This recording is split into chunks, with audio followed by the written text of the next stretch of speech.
அந்த பள்ளிக்கு பிறகு நபிமார்கள் தொழுதிருக்கிறார்கள், பல நபிமார்கள் தங்கியிருக்கிறார்கள். அந்த பள்ளிவாசல் வருது. பாருங்க பாருங்க, இடது பக்கம் பாருங்க, அந்த பள்ளிவாசல பாருங்க. இருக்கா அல்ஹம்துலில்லாஹ். வெளில கூட இருக்கீங்களா டென்ட், அதான் சைத்தான கல்லறிய கூட வரும். ஒரு ஃப்ளோர், 2 ஃப்ளோர், 3 ஃப்ளோர் இருக்கா? கீழே 2 வருதா? 2 ரோடு ஒண்ணு சேருதா? அந்த பெரிய டென்ட்டுக்கு கீழே தான் தூண் இருக்கு. அதான் ஜமரத்துல் அகபா, பெரிய சைத்தான்.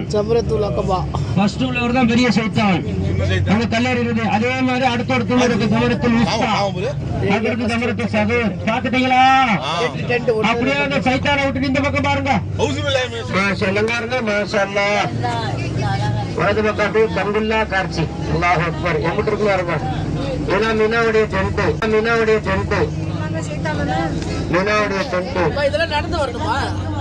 ஆமா நடக்குது. ஹஜ்ஜுடைய நேரத்துல வந்து சைத்தானுக்கு கல்லறிய பாத்தீங்களா, அதுதான் ரொம்ப சிரமமா இருக்கும். ஏன்னா நம்ம ஒரு நம்ம வருவோம், போலீஸ் மறைச்சு வேற பக்கம் போவாங்க, திருப்பி அந்த இடத்துல கொண்டு சுத்துவோம், திரும்ப இருக்கு அதே இடத்துல சுத்த வச்சுப்பாங்க. நம்ம இந்த டென்ட்ல இருந்து இந்த இடத்துக்கு வர்றதுக்கு அந்த 10 கிலோமீட்டர் சுத்தணும். சுத்தி நம்மளை போட்டு கரங்கடிச்சிருவாங்க. ஹஜ்ஜோட அந்த எல்லா வழிமுறைகள் எங்களுக்கு காமிச்சு முடிச்சாச்சு. அடுத்ததான் நாங்கள் நபி ஸல்லல்லாஹு அலைஹி வஸல்லம் முதலாக நுபுவத்து பெற்ற இடம் ஹிரா குகையை தான் பார்க்க போகிறோம். வாங்க அடுத்த வீடியோவில் பார்க்கலாம் இன்ஷா அல்லாஹ்.